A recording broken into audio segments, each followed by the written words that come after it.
പണ്ഡിതന്മാർ, ഇങ്ങനെ ഹദീസിൻ്റെ വിഷയത്തിൽ പണ്ഡിതന്മാരായ പ്രമുഖരായ ഇമാമുമാർ ശുഅബത്ത് ഇബ്നുൽ ഹജ്ജാജിനെ പോലെ, സുഫിയാൻ ഇബ്നു സഈദ് അസ്സൗരിയെ പോലെ, അബ്ദുല്ലാഹ് ഇബ്നുൽ മുബാറക്കിനെ പോലുള്ള, അവിടെ നിന്ന് ഇങ്ങോട്ട് പിന്നീട് മുഹമ്മദ് ഇബ്നു ഇസ്മായിൽ അൽ ബുഖാരി, മുസ്ലിം ഇബ്നുൽ ഹജ്ജാജ് ഇമാം മുസ്ലിം, അതേപോലെ തന്നെ അസ്ഹാബു സുനനിൻ്റെ ആളുകൾ,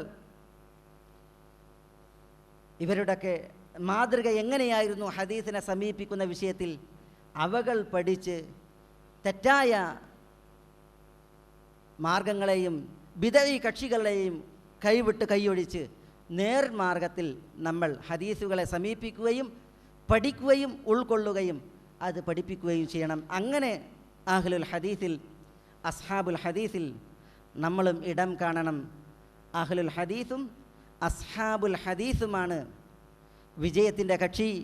അവർക്കാണ് അള്ളാഹുവിൽ നിന്നുള്ള സഹായവും വിജയവും പറയപ്പെട്ട കക്ഷി. അള്ളാഹു സുബ്ഹാനഹു വ തആല വിഭാഗത്തിൽ നമ്മളെ എല്ലാവരെയും ഉൾപ്പെടുത്തി അനുഗ്രഹിക്കുമാറാവട്ടെ. റബ്ബിൻ്റെ തൗഫീഖേകി റബ്ബ് നമ്മളെ എല്ലാവരെയും തുണക്കുമാറാവട്ടെ. അള്ളാഹുവിന് വഴിപ്പെട്ട് ജീവിക്കുവാനുള്ള ഈരാരോഗ്യം നമുക്കെല്ലാവർക്കും അള്ളാഹു ഏറ്റി നൽകുമാറാവട്ടെ.